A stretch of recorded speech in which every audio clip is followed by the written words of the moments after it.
दोस्तों, क्या आप ये जानते हैं कि भारत में ट्रेन का इंजन कहाँ बनाया जाता है और फैक्ट्री में ट्रेन के डिब्बे, ट्रेन का इंजन और ट्रेन के पहिए कैसे बनाए जाते हैं? और दोस्तों, इसके अलावा ट्रेन के पार्ट्स को बनाने का खर्चा कितना आता होगा? तो चलिए वीडियो को शुरू करते हैं।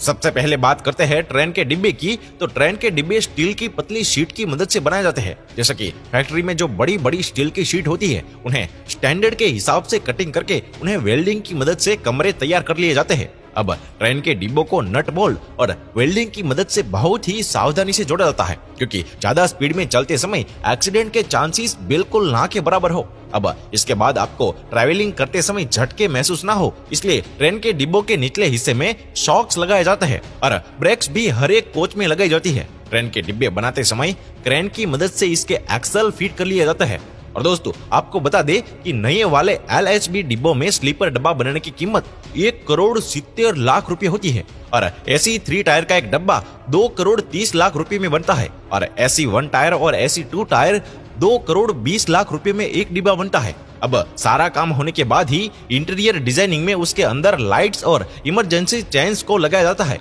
और उसके बाद उसकी अच्छे से टेस्टिंग करके उसे पेंट डिपार्टमेंट में भेज दिया जाता है। अब दोस्तों, आइए हम बात करते हैं कि ट्रेन के पहियों को कैसे बनाया जाता है।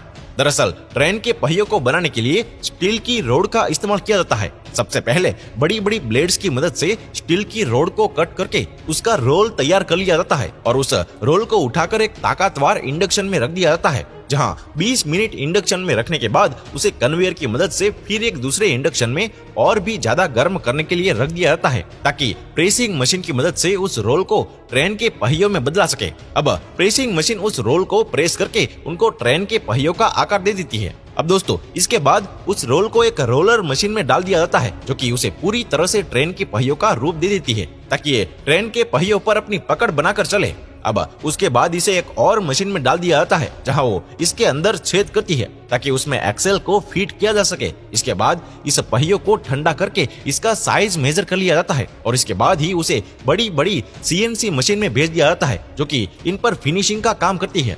अब टेस्टिंग में पास होने के बाद ही उन्हें आगे पेंट डिपार्टमेंट में भेज दिया जाता है। और दोस्तों, आपको बता दे कि एक ट्रेन के पहिए की कीमत करीब 7,000 से ज्यादा भी हो सकती है।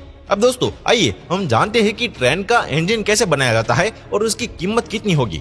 दोस्तों, आपको जानकर हैरानी होगी कि ट्रेन के इंजन में 16 सिलेंडर का इंजन लगाया जाता है और इनमें से एक सिलेंडर की क्षमता करीब 10,941 सीसी होती है, यानी कि पूरे इंजन की क्षमता 1.75 लाख सीसी होती है। जैसे कि आप अगर एक नॉर्मल कार की बात करेंगे तो उसका इंजन करीब 1400 सीसी का होता है। अब इसे बनाते समय बड़े बड़े इंजीनियर्स इसकी हर एक चीज और हर एक पैरामीटर की टेस्टिंग करते हैं कि कहीं ट्रेन में कोई गड़बड़ी तो नहीं है ना। अब दोस्तों, आपको बता दें कि इंडियन गवर्नमेंट अब एक ऐसी टेक्नोलॉजी का इस्तेमाल करने वाली है जिससे ट्रेन के एक्सीडेंट लगभग ना के बराबर हो जाएंगे, जिसमें अगर सिग्नल पर लाल लाइट है तो ट्रेन ऑटोमेटिकली रुक जाएगी और अगर ट्रैफिक सिग्नल येलो है तो उसका मतलब यह होगा कि उन्हें नेक्स्ट स्टेशन पर किसी भी हाल में रोकना होगा। अगर कोई ड्राइवर गलती करेगा या फिर फुल स्पीड में जा रहा होगा तो वो डिवाइस ये भी बता देगा कि ड्राइवर गलत स्पीड से जा रहा है। दोस्तों, ये थी आज की वीडियो।